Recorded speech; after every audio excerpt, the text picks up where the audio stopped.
Hey, how's it going? It's going okay. How are you? I'm doing well. I've been yeah, I've just been like I think you're like my third or fourth person the third person today. So now we're just looking to close out the day strong. Um yeah, I'm so Excellent. like so what exactly before we start though, like what exactly happened with your that package? Like did it just it arrived earlier? Like is it do you have like a mail system or something or yeah, I'm just Yeah, so so it's shipped from France. I've been following it on the package tracker, and I guess the way the apartment complex is set up, sometimes they just drop it directly in front of my door. Sometimes they don't, and they send it to like the front of staff, Oh, okay, and then I won't gotcha. be able to. Yeah. So I won't get access to it until front of staff puts it out in the mail room. Um, So it came today, but it was given to front of staff, and so I don't have access to it. Probably not until like are they in like over the weekend or is it probably like a Monday thing? Um, it's probably they're in on the weekend, but like not for long. I don't know what their priorities are, so I probably won't see it until like Monday or Tuesday. But based on the package tracker, it says that it is here, so it's like so close I can almost taste it. Gotcha, gotcha. Okay. So, with that in mind, if today's more of an analysis day, I'm thinking like that makes sense to me. So you mentioned you had a few ideas. Like you mentioned looking at Zane, especially how he handles mid-range spacing in like Kirby Falco or Kirby Zelda. Out of curiosity, why Zelda? Is that like has that been like a Is that like a problem matchup? Do you have like a good Zelda player in your area? Because I know like Rian and some of the others are like quite good with her. But so I'm just kind of curious about what the motivation behind that one is. But yeah. Yeah, so the motivation is that I have a Zelda, Oh. and playing Zelda is like awesome, but it's totally transformed how I think about the mid range. And so it just feels like the way that I think about Zelda, there's like a certain zone where like if you're too in her face, it's really hard for Zelda or just annoying, especially because Kirby can duck. But there's like a mid range where like, yeah, you want to get kicked in the face and you'll die or something. And so it kind of locks down Kirby's options in a weird way. And I want to see how Zane thinks about it. But it really doesn't have to be Kirby Zelda. It could easily be like Kirby Falco. Honestly, Kirby Samus as well, because some Samuses are quite scrappy. Um, Unfortunately, I don't have any of those matchups on hand with Zane. But I figure Falco, one of the most popular characters, you could probably figure that out real quick on his suckathon stuff. Yeah, so let me see here. So he has the like the re so I'm showing that he has the broadcast like the rebroadcast live. Like sorry, like he has the live playback. So we could definitely go through those and like kind of skim through until we find something relevant. Let me pull one up. Like so what day do you want to go with? Cuz he's got like so here, let me show you what I have actually because that'll probably be more effective. Okay. Yeah. And if Kirby Marth is easier, because I know I'm thinking So he about has like, like Marth. so he has like hours and hours and hours of footage, and it's all going to be ranked set. So we have Marth is like awesome. we have a lot of things to work with here. Um, do you want to just grab what do you want to just grab a random day? Like what day did he make the leaderboard? Because I think that like starting from there onward makes some amount of sense. Um, I'm gonna speculate it was day 5 just based on views. Okay. So let's just refresh this. Hopefully it'll cooperate and not take forever with loading. Okay, good. So let's see here. So we've got stuff going on. So this is Puff. Let's see here. We have Falco here. So this is Marth, and Falco is like, okay. Okay, perfect. Okay. So this is a plaid Falco. Let's find some. You know what? Not that I'm whatever like, but like I'm seeing how much he wins by. Let's like find something a little bit more in our like in his skill bracket. So like this looks a little bit more. This looks like a little bit like a little bit more usable. Okay. So like yeah, I'm just gonna turn that on, get a bit of sound, And we'll go. Are you able to make the video? Yeah, awesome. Thank you. Yeah, no problem. I just like having everything set up before I do that. Okay, so we have let's actually look at the strikes for a second. So, what are your strikes in this one? First match, don't know the Falco. Yeah. I usually...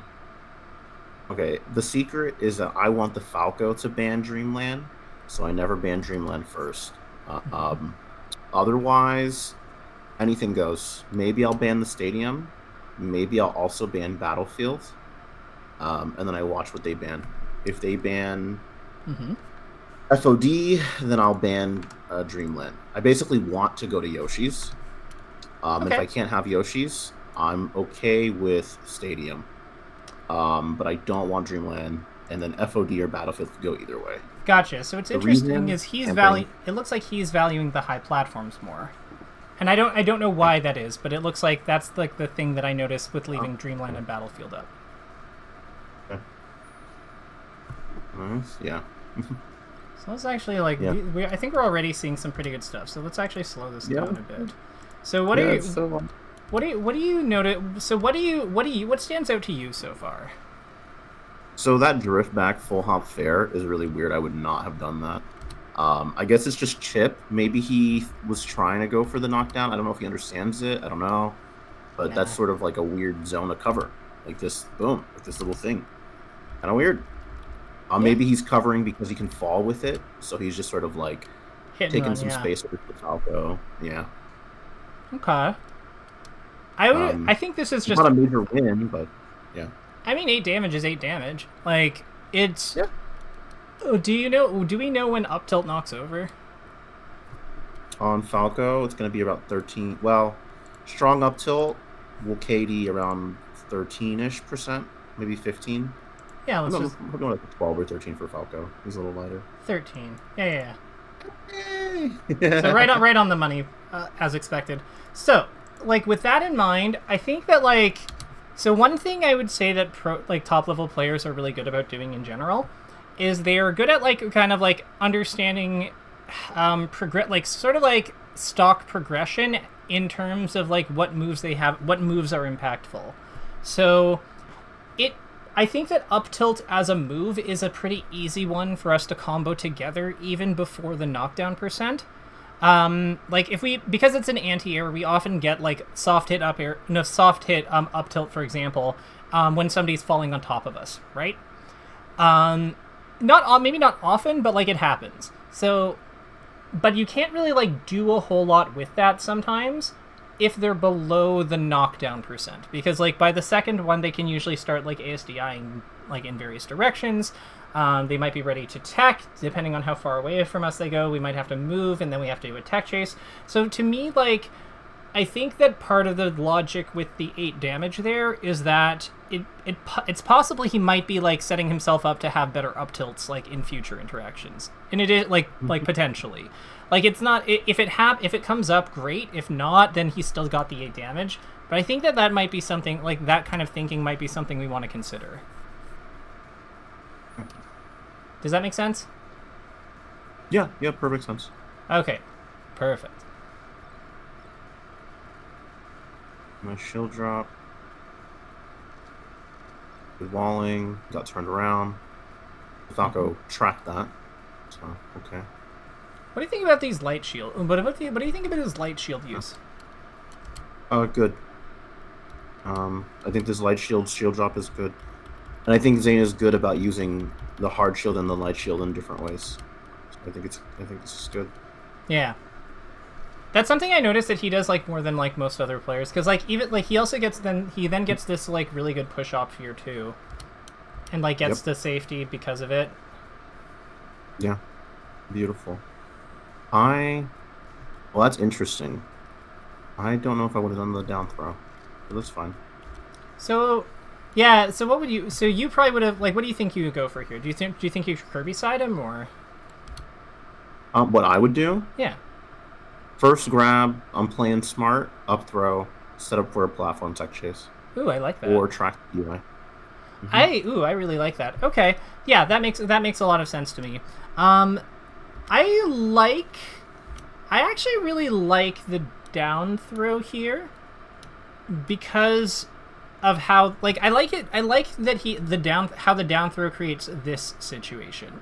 Because I feel like if you up throw here, the only spot he has to DI is off stage. If he DIs into you, then he gets like trapped in the same sort of thing that you're going for. But like I think it's like a better position overall. Like it's a better spot for it. Because Kirby's like going on stage instead of moving towards the edge. So it kind of like gets what you're looking for. Like this. Yeah, exactly. Yeah. So it's like okay. I think that he with you going for up throw right away, I think that you're going to wind up off stage, which then is going to be awkward to work with because you're going to have to grab the edge, I think, or like land on stage and then go up to do the platform tech chase. But I think that like what he's doing a good job of is like finding ways to like up throw while facing off stage. So then he's like he's kind of like putting Kirby between like the between the stage and Falco when he up throws by doing that. That makes sense. There was a couple sequences that just happened that are a little weird to me. Can we... Yeah. So how far back are we? Is it after this? It is after this. Okay. They're going to go to the left side of the stage. The edge guard's going to be, and then he recovers. And so now we're here. Yeah, so it happens after this. He gets his power shield. That's fine. Gets a little clip, right? Bear. Mm-hmm. Okay, he sets to do this bear a little early, reading the side B. He does this, yeah. And now the Falco's going to get out. And that's sort of weird. It's the roll, maybe? I don't know. I think that this was I think he messed up here. So I think what he's trying to do is, like, back air up tilt. Okay. Or... I think he was trying to potentially back your up tilt, but then he doesn't, like... I guess he messes up, perhaps? But, or, I don't know, like, the roll is weird. Like, I don't know what he's... I actually don't know what that roll is. Yeah, me neither. I don't see a good reason to roll there. I think that's probably just like I think he just goofed it, but like maybe I'm wrong. But I think that like like there he goes for back air up tilt. I think that's more of like aligned with like that's what I would be expecting from Kirby here. Now maybe that's like why he does something so radically different, but like I don't see a good reason to go for that over like go for roll over like back air up tilt. I think it just messed up. Yeah. Okay. Because it makes sense, I think, to like want to block string Falco here. And potentially, like, because Falco at that with Kirby at high percent, Falco also wants to hit Kirby. Okay. So yeah. Can we rewind a little bit? So there's so many I'm so sorry. yeah, it's okay. So like, what? So is it after he dies or like before? After he dies, right? So he's coming. He's trying to take space. Okay, here now it's here, right? He got hit on the plat. The Falco can't really hit Kirby if Kirby's on side plat. So this is just like a weird interaction. And yeah, he's stalemating kind of. Yeah. He's getting a little bit of like pokes. Let me see. So there's this, right? And I'm trying to think about like, okay, if I want to get down, what is the sort of logic? Are we just spacing and zoning in this way? There's that roll again. It's okay. So this roll makes more sense to me because like he's just giving himself distance. So like you see like where. So you know how like we've talked about like the one Falco like short hop distance and like the and stuff before with like laser spacings. So what Zane has done here is basically like create 1.5, which is like and if you don't remember this, totally fine, but that's the one that's really good for defense. Because what's happening here is like this is where Falco was and this is where he's going and where he's going to land is roughly here. So he's not landing close to Kirby after like this jump. So the significance of that is that with Kirby being where he is, Falco doesn't really have a good like. He's kind of like too far. He's in a weird spot when he lands this far. When he has this much kind of space between himself and his opponent, he's like kind of in a weird spot, believe it or not. The reason this is weird for him is because his laser leaves him about +7, +8, to +8 ish, when he lands from it, but that's not actually enough for him to like do a lot of things with. He can like forward tilt, he can jab, he can like down tilt, he can grab, but like a lot of these things are very tight, and they're going like grab hits on 7. So like that would be like landing and standing grab. Like if he has to move forward to do it, then like that's not true anymore. And with Kirby's great crouch, like that's especially so. There isn't enough time to get an aerial out with this either. Like his aerials take 5. Like his aerials take 5 for jump squat plus whatever the startup time. So like at least even for his nair, that's at least 9. So what I'm getting at here is like it's not easy for Falco at this like kind of this distance is kind of awkward for him because he's in range of his opponent's stuff. So he only really has enough time to like feed his like startup time into something, but none of this is true. So the opponent actually has like a lot of options here. So I think that's why Zane is moving back, why Zane is rolling here, because it creates that awkward distance where you're a little bit like where he's not really landing directly on top of you. Okay. Yeah. Because you see, like that's why Zane goes for that shield grab. Yeah. Because you see what I mean? Like Falco lands like kind of far, and is like trying to then like set up an aerial, but Kirby's just like got his grab going, so he just gets him. Yeah.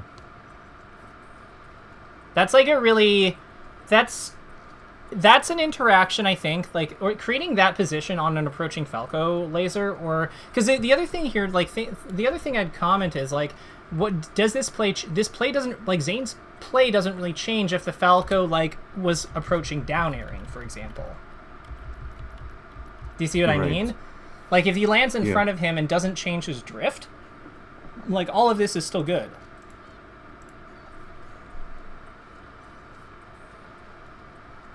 Very good with those tilts. Zane's tilt game is nasty.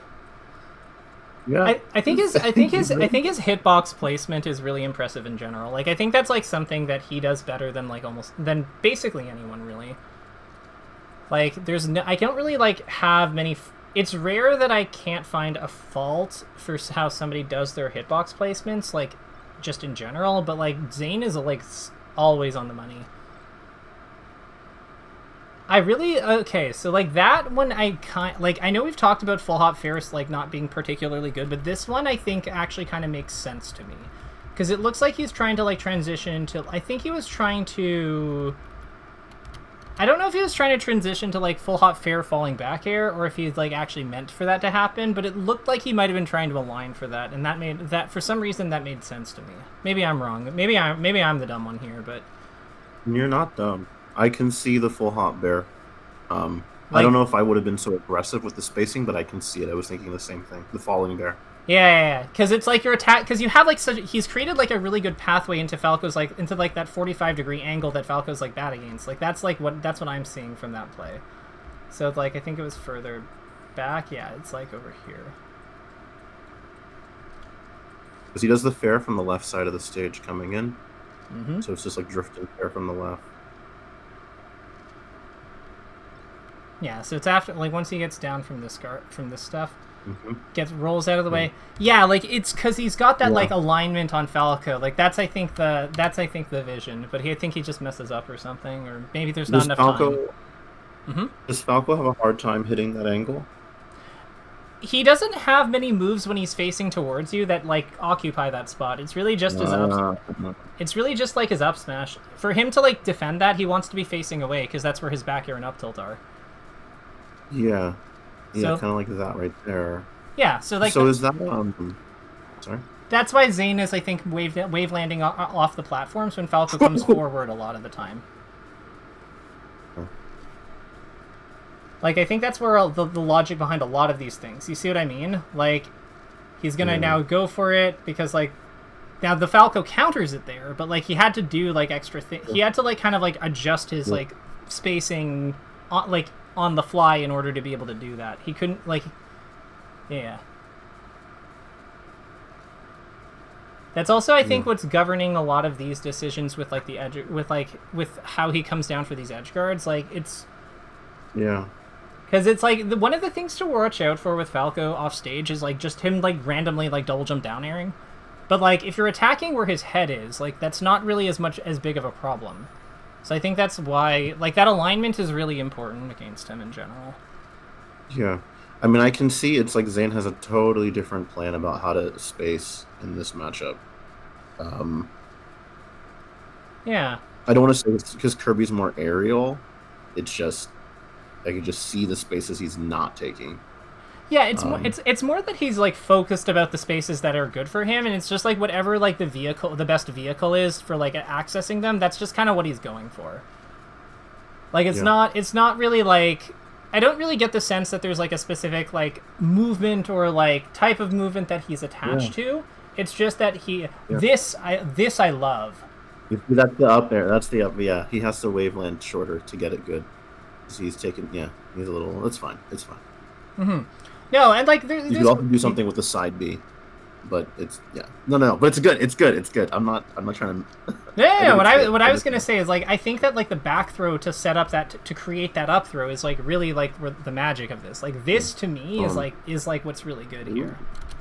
Because like he could have like wave landed or inhaled or like side beat or something to like have a cleaner follow up on this. Like all of that is true. But I think that like the real brilliance here is like knowing that like that DIing away off stage like away from Kirby's back throw is kind of spooky. Like just DIing a back throw off stage like as Falco like to get the sharp like the away angle is scary in general. So like knowing that he creates a really controlled tech chase in the corner, gets a great up throw, and yeah, like this could have led to way more. Yeah. Because like one of the big things with Kirby is like trying to like find ways to like squeeze extra damage out of him is like really that was so weird. What was so weird? Okay, so the Falco does this approach, and then Zane does this in place bair. Just that bair is so weird. I know, but like he's not drifting in; it's a full hop in place. So this is definitely an outplay, but like think about like where like we keep talking about this like alignment like in front of Falco's head. Yeah. Like that's where Zane is putting him. Yeah. Smack. Yeah. I feel like I'm seeing like a whole like why haven't I seen this before? 10 things Falcos don't want you to know about. Oh my god. It's honestly like the hardest thing about like. So low key, I think that Falco's hardest of matchups are like Sheik and Marth, and I think it's like just because they're the best characters at attacking that spot. Yeah, I can definitely see that with Sheik. Martha's is fair. It's same shit. Okay. Yeah. Also, his grab is better. Like his grab technically does. Well, I don't know. Like if it does more, if people. Oh no! No. Okay, we're alive. Okay. So that air dodge was nutty. Like that air dodge was so clutch. Yeah, I love that. Oh my god. So what do you like? So when you're in this spot, like what do you think your plan is? Like if you've messed up that edge guard, like. When I've messed up this edge. Let's see. Oh god. Ugh. When I do that, womp womp womp womp. Okay, so maybe like this. So this seems like an important issue. Mm-hmm. Yeah, my issue here is I kind of panic because there's this weird mind game that happens, and it's like how soon do I want to get to ledge without accidentally getting like some weird Falco bear dare nonsense, shine nonsense. Like grab release, so not grab ledge grab. So off of ledge grab, Falco doing some sort of weird option. Mm-hmm. So I think I overthink it, and it turns into this weird mental game. So the air dodge makes sense, but he can't hang out too close to the edge. He has to sort of do this weird slight above the ledge air dodge. I feel like he just goes like full forward and up. Like you know what I mean? Like I think that the overcomplication might be you're thinking that this is like. More like you right there. Yeah, but like this doesn't go for the ledge. He doesn't even like the way he comes into this space is he completely ignores the ledge and he goes up. Doesn't that make sense? So why doesn't that make sense? That makes sense. No. It makes sense. It's more like That does not make sense to me. I guess sometimes I think I just have trauma because I always go to the ledge. I always go straight to to grab the ledge like I'm trying to read something. And then I get fucked up for it. So here's a question for you. What would it take for Falco to punish this air dodge? Zaina's more deliberate about it. I don't think I'm as deliberate. No, that's not what I asked. So what I'm asking is, what would Falco need to do in order to punish this air dodge from this position? So to punish this quick air dodge, he has to do some sort of let go, and then jump to get on stage. Do some falling, do some aerial as he's coming off of the jump from ledge. Maybe he can do a really quick ledge dash, ledge dash up tilt or something, or ledge dash down tilt or something. But I guess it doesn't matter because Kirby's an air dodge. I'm not sure. So I'll help you out. So I will say that the ledge dash is a great thought. And you're right, that is probably the best way he has to punish this. I think if he were to do that, what would probably happen, given that he's grabbing, this is where he grabs the edge. So this is I think that if he were to do that, Kirby would get hit. But I think the things that Kirby gets hit by here are not things that instantly kill Kirby. So he could feasibly up tilt Kirby here, or he could up tilt, he could shine, he could probably I don't think he's gonna down smash because Kirby's an air dodge and he's coming down. So I feel like it's gonna be difficult to get on the right side of Kirby to send him off stage. I'm thinking that they're gonna be aligned something like this at the end, where Kirby's kind of gonna be in this green box that I'll draw in a second, with how the timing works out. I think they're gonna be aligned something like that with how they're moving. Do you see what I mean? Yeah. The blue square being, blue rectangle being Falco, green one being Kirby, they're going to be, sort of, close to each other. So I think that up tilt and shine makes sense. I think that down tilt makes sense, but we're only at 68. So none of these are, things that are killing. I think if maybe you can get a forward smash, maybe, but I think you're probably going to get the weird inner hit. And even if you get the hard hit, you're probably sending Kirby this way, so I don't think he dies. So to me, it's just the entire assessment here is nothing to do with the edge itself. It's just what kills me here. If I try to, recover to the edge here, I'm almost certainly dead if he gets anything on me. But if I recover on the air dodge, even if he gets the end, probably okay. So I think that's, that's the logic behind the air dodge. Okay. Yeah, that makes sense. It's not an option I look for, in that way. Sometimes taking the hit is honestly the best option. Yeah. Setting yourself up to take a less bad hit, as opposed to playing playing a coin flip with or trying to gamble against the opponent's coverage on an option that's maybe sometimes gets out, but not very often, and if it fails, we die. I think that a lot of times with floaties, it's really important to recognize that sometimes just taking a hit is much less bad than just taking a less impactful hit is better than worrying about the best hit that we can, or the best reversal we can get. So that's, I don't know. I feel like he just kind of got F smashed. I don't really have much to say about that one. His bears, at least towards the end, maybe he's being cautious. There's he doesn't do a sort of overshoot bear, or a bear that takes space. Yeah, he's a little timid. Yeah, I would agree with that. This guy's good. Whoever this Falco is, they're pretty solid. Oh, we go game 3 with them. Let's go. Come on. Ah! Yeah, it's fine. It's fine. It happens. Yes. So this to me is I love these battles. I love his pressure in the corner, this whole sequence. So the forward air to call out the jump, how he's uses his short hop bears and his dash to set them up. All of this this is gold to me. This is Kirby. This is textbook Kirby. Love that. Yes. There's that back throw again to put him in the corner, and then at the easier tech chase. All of that makes perfect sense. Beautiful. And like he actually would have connected that back air were Falco not invincible. Like he actually saw the collision bubble. So like this is good. Yeah. Okay. Yeah, he does this. This happened again. Now he does the up throw, but it's a little. Ooh. Okay. Okay. I want to believe that was supposed to be an up air. I have no basis for that, but I want to believe. I noticed that he likes using fair, like short off fair after like the opponent like techs. So you see what I mean? Yeah. Like, and it seems to do a good job. I think there's a logic to this because like you see Falco does get his shield out and then he tries jumping, right?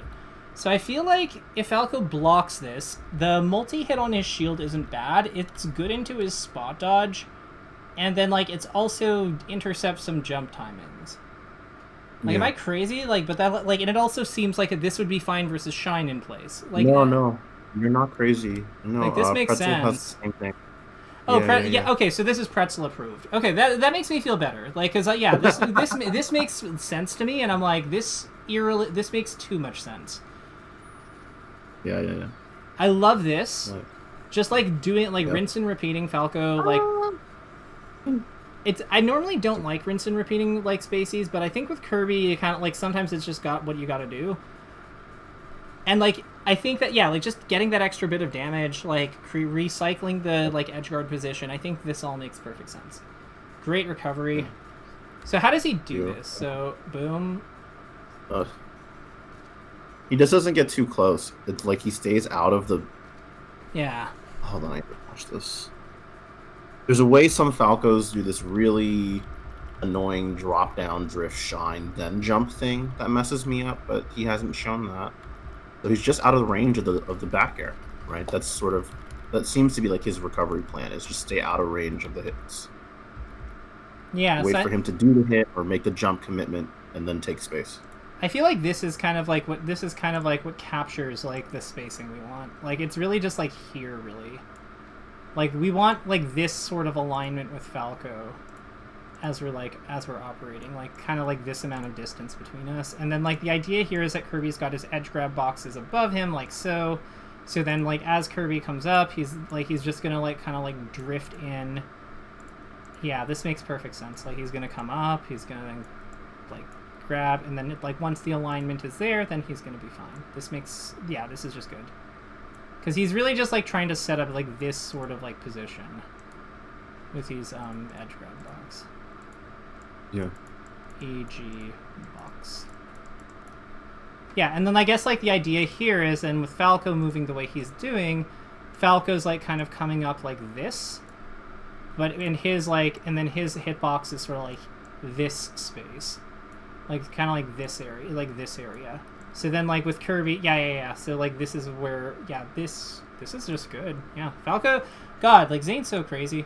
The best player is, like, I guess technically 2 right now. But, like, yeah, this is, like, I feel like I've seen Hungrybox do this, like, 1,000 times, but it's definitely more impressive with Kirby.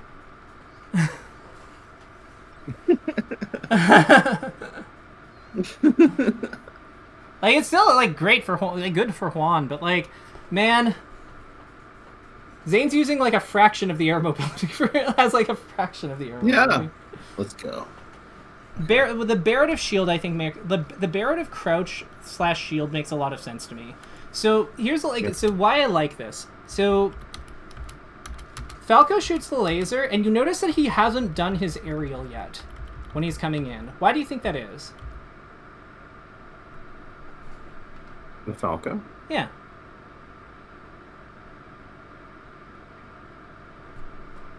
I guess he's expecting Zane to either roll or stay in shield. I'm not sure I understand. So, like, I think he's trying to do an empty hop, maybe for a grab or something. I don't know. I think it's even simpler than that.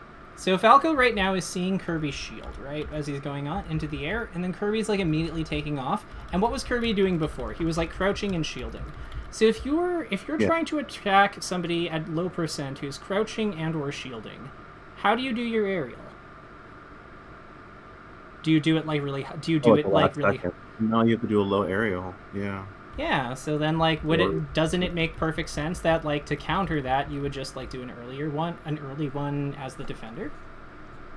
So that makes a lot of sense. This is one of those top player things. No. This is something this happens at every level. Like I've seen you do this. Like probably not like as consciously, but like this is absolutely a thing that I've seen you do.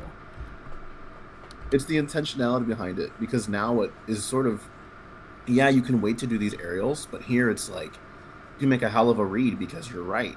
That Falco probably is inclined to do a late aerial for exactly those reasons. Huh. So that kind of lets you, right? Normally we've been talking about aerial choice in terms of spacing. Here it's contingent on your shield and what's your percent, and that's a hell of a read, and it makes sense. Yeah, so we can flag that. So like this makes sense because we were at like low percent, we're in shield, we were crouching previously. All of this, like every possible sign this Falco can have as to what to do is crouching, like crouch / shield. Like everything about this is like low percent. Everything about this is screaming at Falco to do low aerial. Yeah.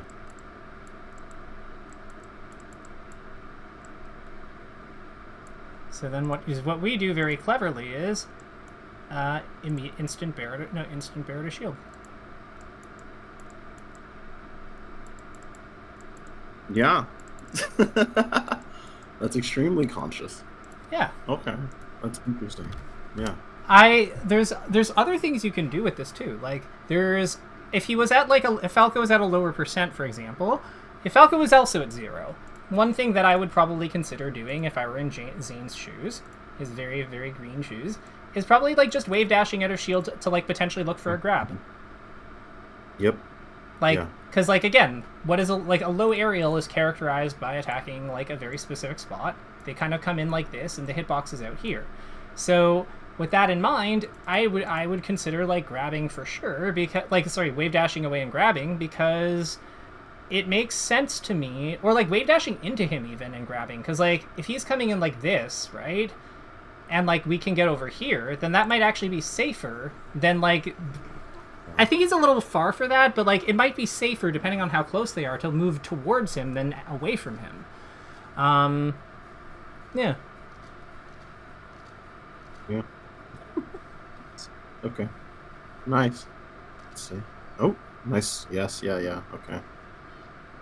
That was a fair. That was definitely a fair. Yeah. I saw that. Nice. Ooh. And like you see, yeah, this is that it's that spot. Yeah. So like he hits Falco's head. He hits Falco's stupid face, like his stupid head, and like yeah, there's nothing here. There's no like. If we think about Falco's hitboxes, like Falco's key hitboxes are all like they're all here, they're all here, they're all here, like they're behind him. There's like if he fares, he can get us, but he has to basically like he also has his up air up here. But, like, there's nothing really protecting him from Kirby's feet, like, from Kirby's foot right now, up here. So this hitbox is just, like, aimed perfectly at the exposed part of his hitbox. Like, Falco would have to be up-airing or fairing for this not to work. Yeah, and it's, like, the thing that's sort of striking to me is that Zane, basically Zane has chosen that spacing to be able to react to the Falco, right? Because he kind of reacts to the Falco jumping, and it's like, yeah, what is the Falco gonna do? Laser you? Yeah. So like it's at this distance when he takes off, and then like once he sees that the Falco's in the air, that's when he does it, because he's not under threat of being hit at this height. If he wants to get away from him, all he has to do is hold back, and he'll naturally drift out of the way. But because he's aligned for the hit, he can then just like input his hit. Yeah. Yeah, Virus said the same thing in Kirby Chic, and I'm still getting the concept. Oh my gosh. That's pretty good. But it makes sense, right? So like what was Virus saying? Virus and I played a bunch of Kirby Chic. she was trying to understand that matchup, and she was saying how, in her view, she can't really do anything against Kirby full hop fair, in the way that Zane is kind of doing it. If she tries to span fairs, Kirby can kind of do the same thing with their fair, and so pretty much everything. They didn't say it in terms of like what spaces can she cover, because obviously you can get underneath Kirby and stuff like that. There's like a spacing where like the fair, because of how Kirby can drift or fall or just delay it, it can be really hard for Sheik to deal with. I think I see what she. I see what she's saying. I'm not sure I agree with her, but I kind of get. I get what she's what she's getting at. Okay. Please continue, though. No, it's okay. Yeah. So much has happened. Bear. His bears are. I don't. Okay. It's just his Kirby is so. It's not that his Kirby is safe. It's that his Kirby is like. We said timid earlier. I don't want to say timid. Oh, I don't think he's. I don't think he's timid now. Yeah. I think that he's playing. I think he's playing much more composed now. Yeah, but there's a way his Kirby manages risk so well. Anyway, yeah, with what Emily was saying, it's the same thing. I think Falcon also struggles with the same kind of like a similar spacing against Kirby Fair, and I guess it's because it's a multi-hit move that you can kind of do in these different ways. Oh no! Nah, he's fine. We're fine. I don't think it's fine. Falco's at 153. You know, he's like, oh shit! I hope I don't get Kirby. Hey, how did we get that opening? Yeah, we did. Same thing. Yeah. Yeah, he's like in this Falco's head. It's like, but he's not in the Falco's head. He's just that's the space. Well, it's the percent as well. Like that, like low percent, like opponent shielding. So like it makes sense for the Falco, to his credit, actually does his down air earlier this time, but it's still not early enough. Yeah. The thing is, if they both act at the same time, there Kirby's hitbox will come out first because he's airborne on 4. Faster, 2 frames faster. 3. On 3? Oh, your 3-frame jump squat. 3-frame jump squat, so he gets 2 there, but then he's 1 slower. So yeah, so he will come out a frame ahead of Falco on if they back air versus immediate down air. So Falco has to go like before Kirby has started the back air to like win that one there, in that context. Yeah. Now, granted, he has the insulation of the laser, but like yeah. Oh no! Oh no! Boom! Boom! Boom! Oh, poor I'm surprised he didn't like back throw. That was weird to me, but he's getting a lot of mileage out of these fairs. Yeah. And that's like, oh my god, what was that? It's okay. It was an execution error. It was an accident. He did this dare by accident. I think he meant to do something else. I think he wanted to like shield this way and then shield drop back here. Yeah. Yeah. I think he messed up his shield like direction. See, oh my gosh. See, what? Oh, hold on. Stop the bus. It's not even been 30 seconds. Yeah, so fucking okay, yes. Beautiful. He was holding out. The turn he got messed up by Randall. Okay. So like here, you see like that Randall messed up his like timing, which is why he tournament winners, because he wants to normally he'd be letting go of the edge. Like so like here, watch. So he gets hit by that fair, falls onto Randall. Then then snaps to the edge, but the delay, this is normally I think when he'd expect to be already grabbing the edge, so he's inputted his down input and then goes for his like double jump, right? Because this would be down like for ledge dashing or lasers, but then like that's why he tournament winners. Yeah. So he got scammed by Randall. Dun, dun, dun.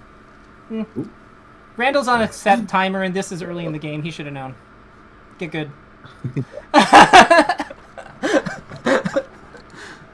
Well, fair could have been a grab, but that's okay. We just want percent. It's fine. But sorry. So what are you saying? So like we want up air into what? No. Okay. Another way that this could have gone is he could have gone onto the platform.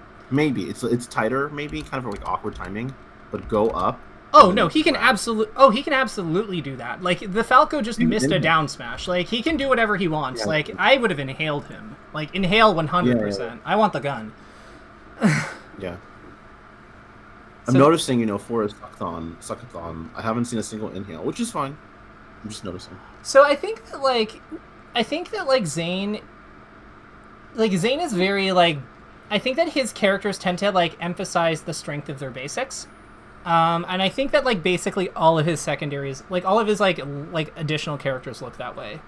And I think that's part of what you're tapping into when you talk about his risk management, because when you shave away some of the things that give the characters a little bit of their personality, but when you just play them to be as if you're Zane is playing these characters like he is the best player in the world.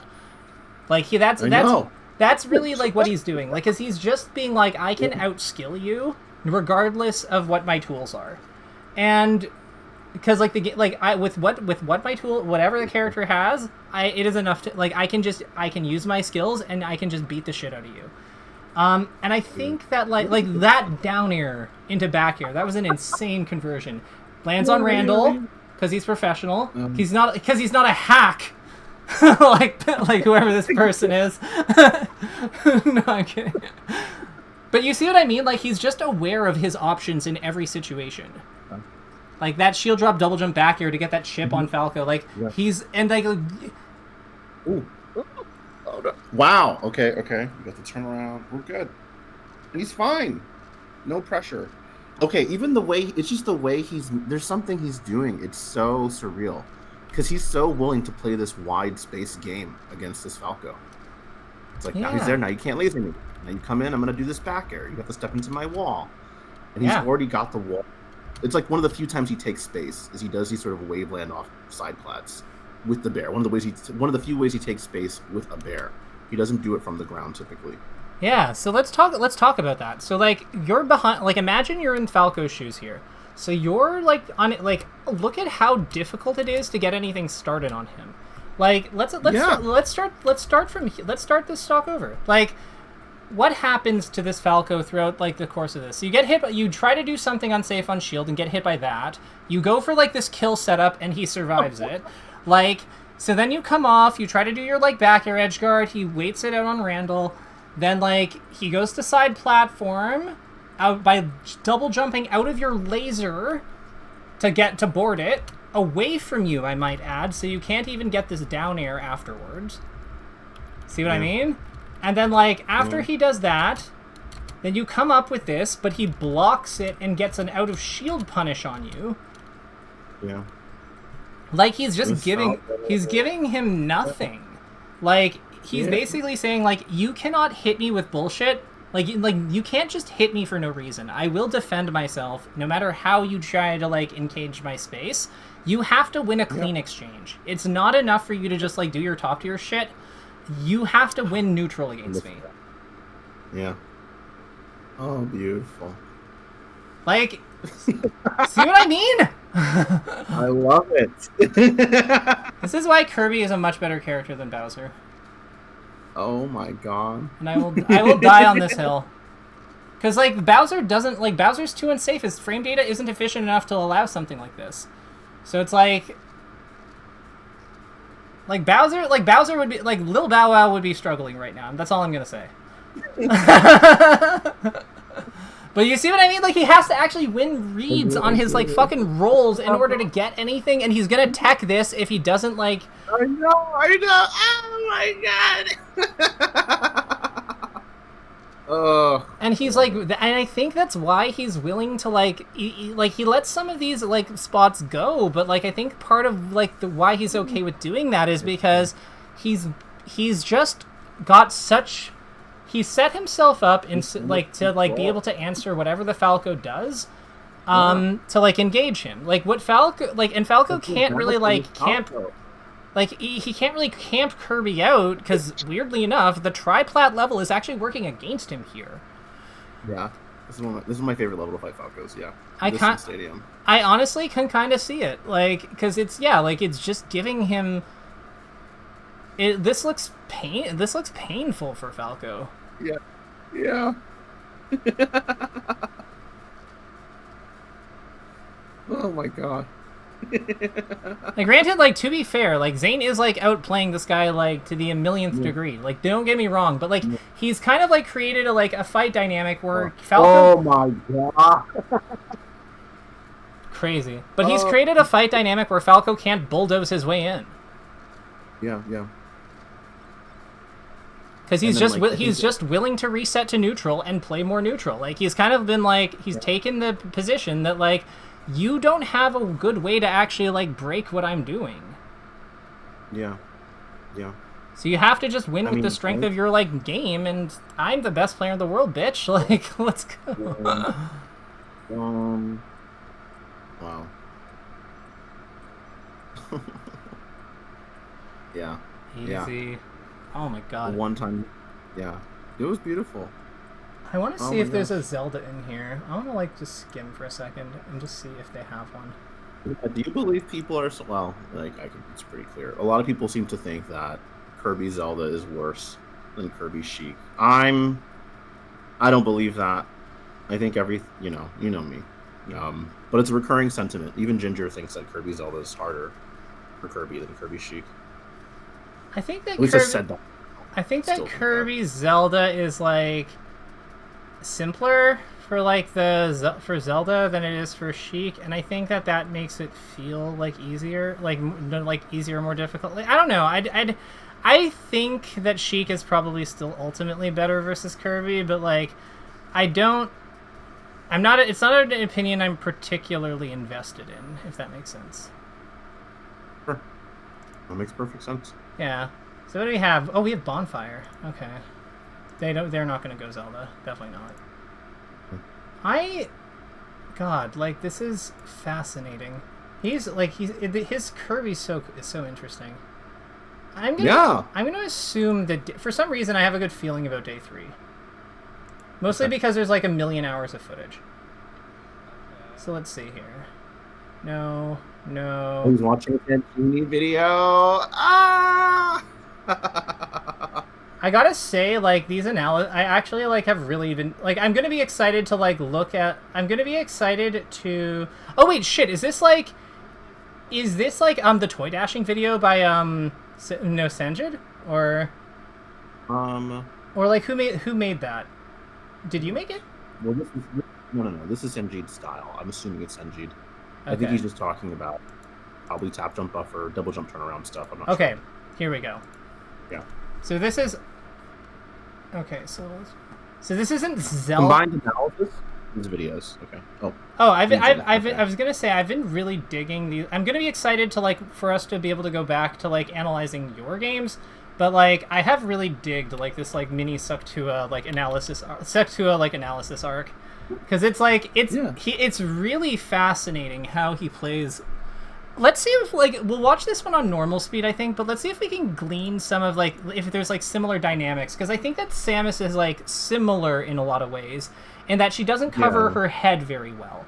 And I think we're already starting to see that, too. Yeah.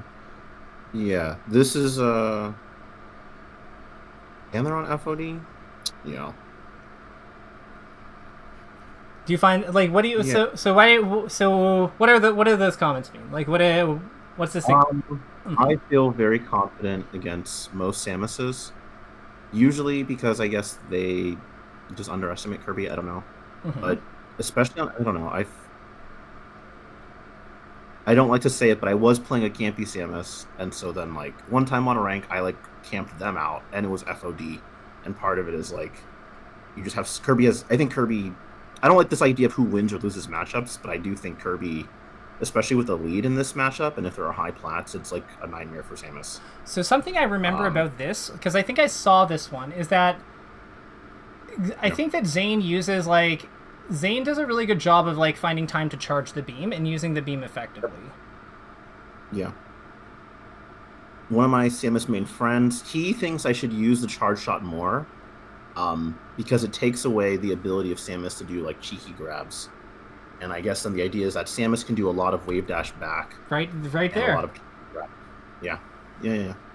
And then, and so you deny Samus that option. The other thing I'd say is that, like, it just gives you something to do during the downtime when she's, like, if she's just, like, fucking around with missiles and stuff at the other end of the stage, it gives you something to do during that time that's also productive. So, like, I feel like it equalizes a lot of, like, the camping advantages that she gets by giving you something that's, like, also, like, just worth your while at that kind of distance. I also think it helps your edge guarding pretty significantly, because it's, like, something that clears the bombs, but also, like, can hit her. And Kirby, I think that sometimes struggles to do, like, multitask. Yeah, that's fair. Yeah. Okay. I think the camping, there's so much crouch potential and just wave dashing through. Sure, but like, but imagine that. But but imagine having all that while also being able to like bazooka her. Like, yeah, that would be beautiful. That's what I'm saying. It's like Samus is such a hard time because Kirby's mouth is so big and Samus is so tall. Sometimes you can get these inhales. They feel free. They're obviously not free, but sometimes just running up to a Samus and then just do a cheeky inhale. I think he like starts up throwing and then charging the beam. Yeah, that'd be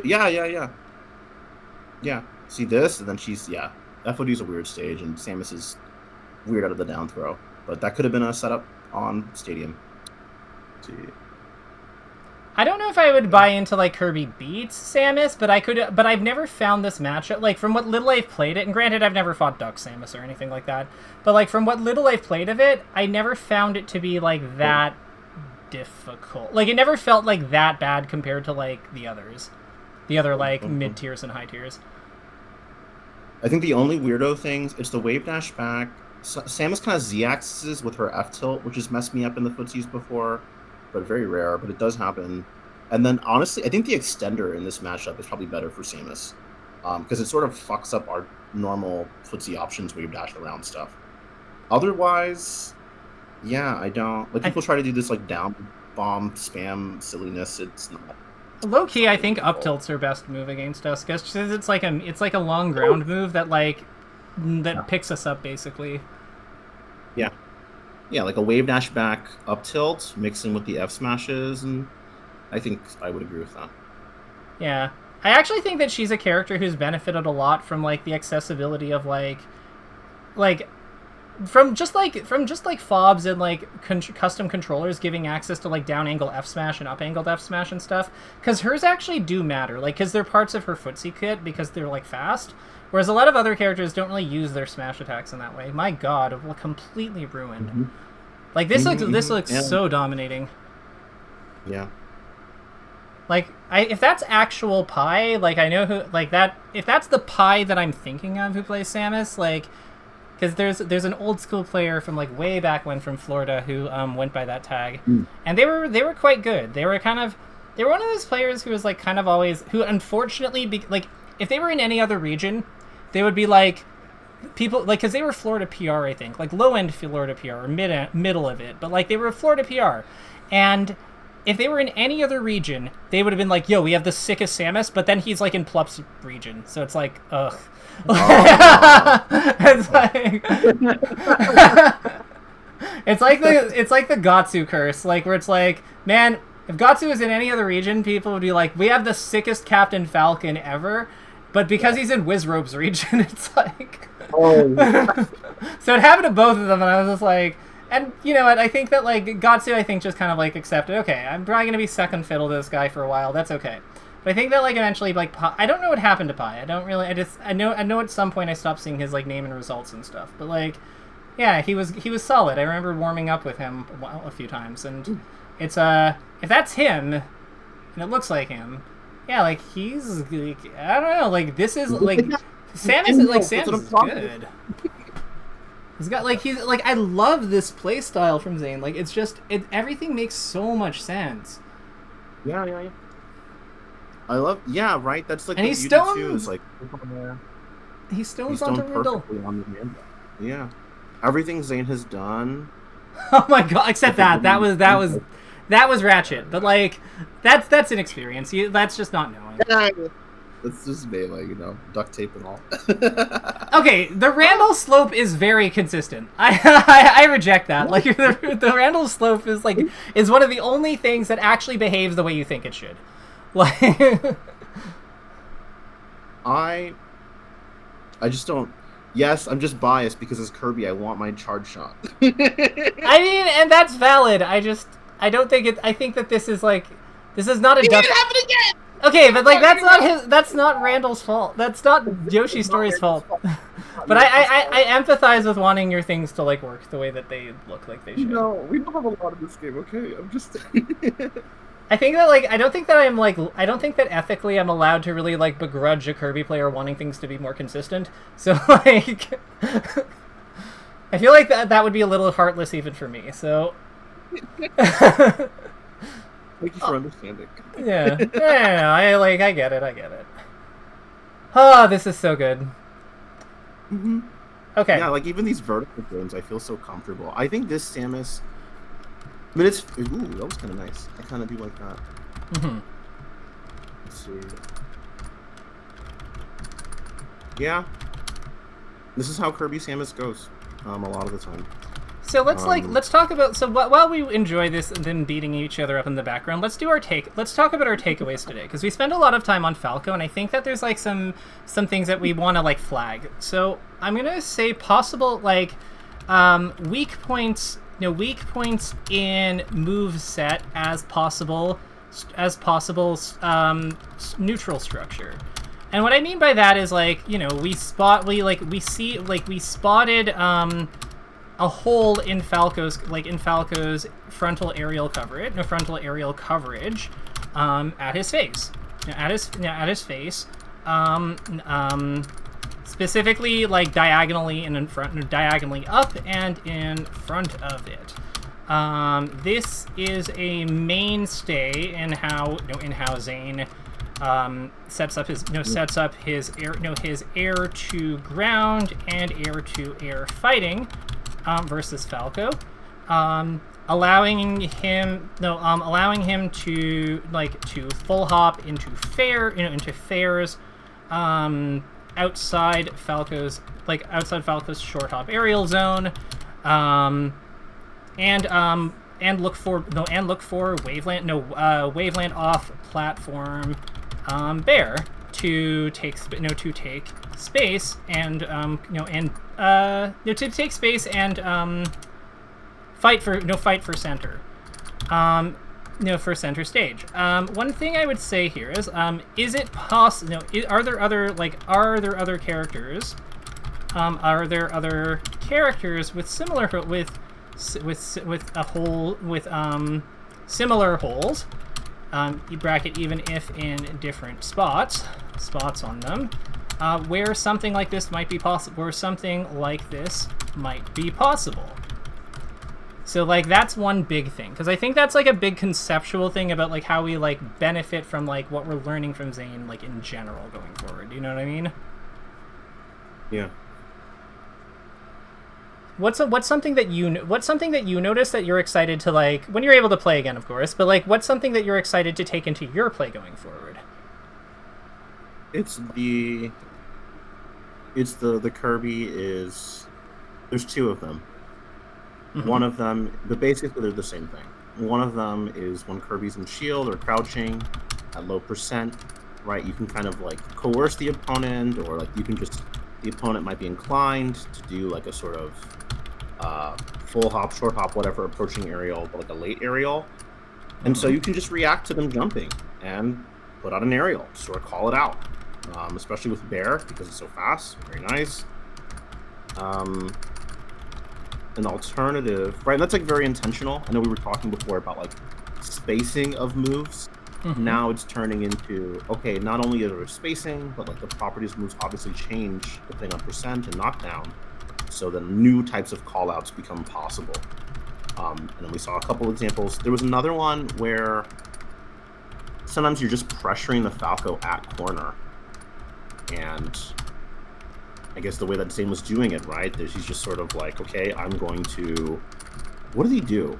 Kirby, again, yeah, Kirby was at low %. I guess he was just standing there waiting for the Falco to approach at corner, slightly off flank. And yeah, same thing. Same Bear sort of call out. I like the full hop. We sort of covered that already. Mm-hmm. Playing outside of Falco's zone. I guess as far as a game plan goes, yeah, Zane is sort of prioritizing playing in spots that favor him, and then when there are interactions that are going to happen that the Falco can kind of try to cover in some sort of standard way, Zane has a lot of the defensive options ready. I think on the Kirby Falco game on Yoshi's, it was just so clear. Every defensive option the Falco was throwing out, Zane had the counter. And to be, respect on the Falco's behalf, but as I started tracking their options more, it didn't feel like there was a lot of mix-up pressure. Like, I don't remember an F smash. The Falco was very... It seemed as if the Falco was like a very safe Falco. But that might also that's a way to put it. But that might also be a byproduct of how Zane is positioning, right? Because like if he's like on side platform and sticking to like shield and inefficient tools when he's on the ground, there isn't really like an obvious spot to forward smash in that kind of system, I'd argue. Yeah. So like I think that it's like this is where like Zane like what you were kind of mentioning is Zane prioritizes playing in spots where he has options and ideally looks for ones where his options are favorable or align well versus his opponent's tools. No tools. And I'd say like this is part of how he limits limits risk in neutral by actively trying to deny his opponent their strong spots and backing out of them to take more defensible positions, more defensible ones instead of muscling through. He avoids things like Falco cheese F smash, or Samus wave dash back down smash, like that. Like these are like really, I think this is a really big part of the risk mitigation. Yeah. And I think that the last thing I would say is just tech chasing, like tech chasing and punishing. There's an emphasis on kind of like using tech chase as a vehicle to set up better to set up grabs in better locations for follow ups before actually committing to a punish. Grabs and hits, e.g. short hop fair, in better locations before actually committing to a punish, because I think that was like a big theme of like what we saw. Yeah. I forget if he wins this game or not, but like this is like, yeah, like pretty good. Yeah, they're like this is neck and neck. Oh my god, I can't believe you did that. No, sadness. Okay, so with that in mind, we are at time, but I'm gonna cut the recording.